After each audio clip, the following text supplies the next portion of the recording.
پاکستان اور سعودی عرب میں دفاعی معاہدہ ہونے کے بعد لوگوں کے ذہنوں میں یہ سوال ہے کہ پہلا فوجی اڈہ سعودی عرب میں کہاں بنایا جائے گا، وہاں پر کون سا اسلحہ نصب کیا جائے گا اور کہاں سے اسرائیل کو نشانہ بنایا جائے گا۔ اس بارے میں عامر رضا سے بات کرتے ہیں۔ جی عامر بھائی، معاہدہ ہو گیا، اب یہ لوگوں کا سوال ہے کہ پہلا فوجی اڈہ کہاں بنایا جائے گا؟ پہلا فوجی اڈہ کہاں بنایا جائے گا؟ یہ تبوک میں بنایا جائے گا۔ پہلی بات تو میں آپ کو بتا دیا، لیکن تبوک کی اہمیت ہے کیا، یہ ذرا سوچنے کی بات ہے۔ دیکھیں، چیزوں کو ہسٹوریکل اگر پرسپیکٹیو میں دیکھا جائے تو سمجھ آتی ہیں چیزیں۔ تبوک مدینہ سے 750 کلومیٹر دور ہے۔ یہ شام کی سرحد کی طرف اور اسرائیل کی سرحد کی طرف قریب ہے، یہاں سے بہت قریب ہے دشمن۔ ایک بات تو یہ ہے۔ اور تبوک کی اگر ہسٹوریکلی دیکھیں تو آپ نے غزوہ تبوک کا نام سنا ہوگا۔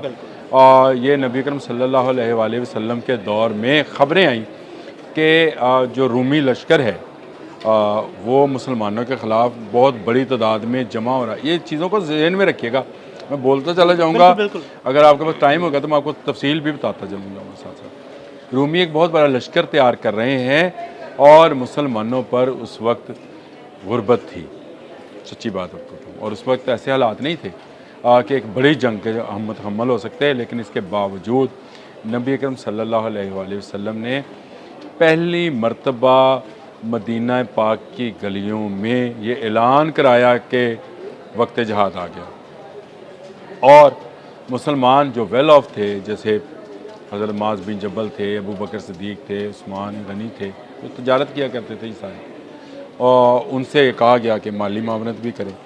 اور صرف ایک مالی معاونت بتا دیتا ہوں، حضرت عثمان نے اس غزوے کے لیے 300 اونٹ جو تھے وہ ہدیہ کیے تھے، اور 1000 دینار قریب، جو 10,000 دینار شاید، اگر آگے پیچھے ہو جائے تو معاف کر دیجیے گا، تو ہسٹوریکلی چیزیں ہوتی ہیں۔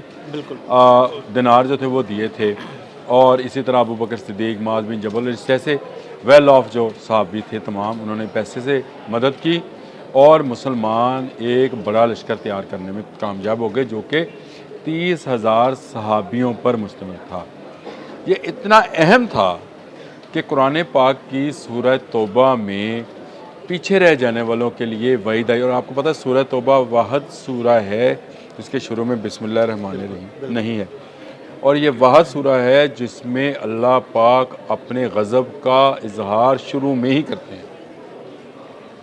اللہ پاک نے اس سورہ کے اندر ان لوگوں کے لیے وعید سنائی جو کہ پیچھے رہ گئے، جنہوں نے بہانہ کیا، جی میرے تے ٹانگی درد ہے، میرا گھر مہمان آئے ہوئے، جیسے بہانے ہوتے ہیں اسی طرح سے ہوں گے، اور وہ اس غزوے میں پیچھے رہ گئے۔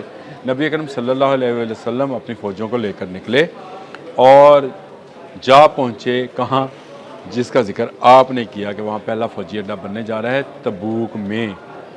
یہ لشکر جرار جب وہاں پہنچا، یہ فلی اکوپڈ تھا، کیونکہ میں نے آپ کو بتایا کہ نبی کریم صلی اللہ علیہ وسلم نے یہ اپیل کی تھی، جس کے پاس جو تھا وہ لے کر آ گیا، اور اس سے تلواریں اور جو بھی سامان تھے، سامان حرب ہے، اس کو لے کر تبوک کے مقام پر پہنچے۔ رومیوں نے جب مسلمانوں کا یہ ایگریشن اور 750 کلومیٹر کا فاصلہ، آج آپ کو شاید لگتا ہے یار کننا کو گل ہو پشاور جنہ، یہ ذرا صحرا میں اونٹوں کے اوپر کر کے دیکھیں تو آپ کو پتہ چلے کئی کتنا دن لمبا لگ فاصلہ جاتے ہے۔ ہیں۔ لیکن ویل ایکوپڈ تھے مسلمان، اور مسلمانوں کے پاس رسد موجود تھی، مسلسل کھانا پینا، پانی، ہر چیز، اور ان کے پاس تمام وہ اسٹریٹجی تھی جو میرے رسول نے بحیثیت ایک جرنیل کے طے کی کہ میدان کون سا ہوگا۔ سلیکشن آف بیٹل فیلڈ یہ ہمیشہ ایک اہم موضوع رہا ہے۔ اگر آپ نے کبھی آپ کو اتفاق ہو تو ضرور کتابیں پڑھیں، ایک کتاب ہے مسلمان جرنیل، وہ ضرور پڑھیے۔ نبی اکرم صلی اللہ علیہ وسلم سمیت وہ تمام جرنیل جنہوں نے مسلمانوں کو فتوحات دلائی ہیں، ان کی اسٹریٹجی کیا رہی ہے۔ یہ وہی اسٹریٹجی ہے جو اس وقت بھی ہم دیکھ رہے ہیں کہ ہمارے سپہ سالار جو ہیں اسی کو فالو کر رہے ہیں، انہی اسٹریٹجیز کو، جس کی وجہ سے اب تبوک کا انتخاب اس لیے کیا گیا ہے کہ آج کے رومیز جو کہ یہودی اور عیسائی اکٹھے ہیں، امریکہ اور اسرائیل، بالکل ان کے خلاف بھی ایک نئی صف بندی کی ضرورت ہے، اور اسی لیے شاید تبوک کا جو ہے انتخاب کیا گیا ہے کہ یہیں پر ہمارے نبی نے فوجیں لائے تھے، اور بنا لڑے بھاگ گئے تھے وہ تمام کے تمام رومیز جو اس وقت یہ ایک سپر پاور تھی. آپ شاید اس سپر پاور کا اندازہ آج کی اگر سپر پاور سے کرنا چاہیں تو آپ امریکہ، برطانیہ، فرانس، جرمنی، اسرائیل، بھارت، ان سارے 7-8 ریاستوں کو ملا بھی لیں نا تو بھی آپ اندازہ نہیں کر سکتے کہ اس وقت رومی کتنی طاقت میں تھے. لیکن 30,000 مسلمان جذبہ جہاد سے سرشار تبوک کے مقام پر اکٹھے ہوتے تھے.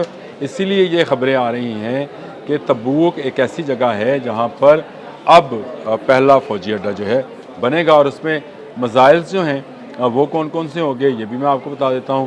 اس میں شہین اور فتح مزائل ہوں گے جو کہ جن کی رینج اتنی ہے کہ اسرائیل کو ایک کونے سے دوسرے کونے پہ کر سکتے ہیں. اور تیسرا ابابیل جس کے بارے میں ہمیشہ کہتا ہوں کہ یہ ہمارا وہ اسٹریٹجیکلی ہتھیار ہے جو ملٹی وار ہیڈ لے جانے کی صلاحیت رکھتا ہے.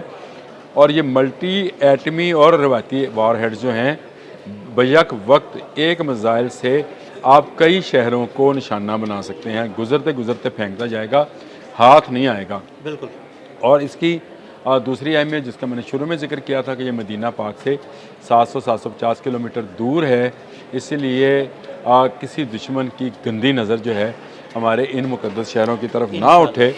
اس لیے تبوک کو فرسٹ سمجھیں یا لاسٹ ڈیفینڈنگ لائن جو ہے بنایا جائے گا. اور یہاں پر ایک بڑا جو ہے فوجی اڈہ جو کہ پاکستانی ہی کنٹرول کریں گے موجود ہوگا تاکہ اگر اسرائیل یا کسی اور ملک کی طرف سے کچھ سعودی عرب میں انویڈ کیا جاتا ہے تو اس کو بر وقت اور ایک مقررہ فاصلے سے پہلے انٹرسپٹ کر لیا جائے، چاہے وہ میزائل ہے چاہے وہ جہاز ہے.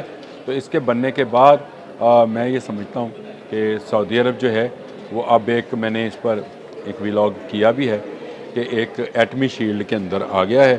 اور اس ایٹمی شیلڈ میں جس کا نام پاکستان ہے اب سعودی عرب اللہ کے فضل و کرم سے محفوظ. اور اللہ پاک نے ہمیں یہ سعادت دی ہے کہ ہم اسی طرح سے جس طرح ہمارے نبی اکرم صلی اللہ علیہ وآلہ وسلم نے مدینہ پاک اور مکہ کی حفاظت کے لیے صف بندی کی تھی، اسی طرح ہم بھی اب صف بندی کی طرف جا رہے ہیں جو کہ خوش آئند ہے.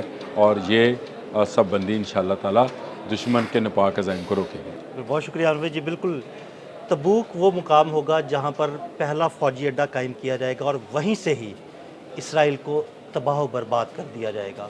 عامر رضا نے بڑی تفصیل کے ساتھ آپ کو بتایا. عدیل احمد اور عامر رضا کو اجازت دیجیے گا. اللہ حافظ.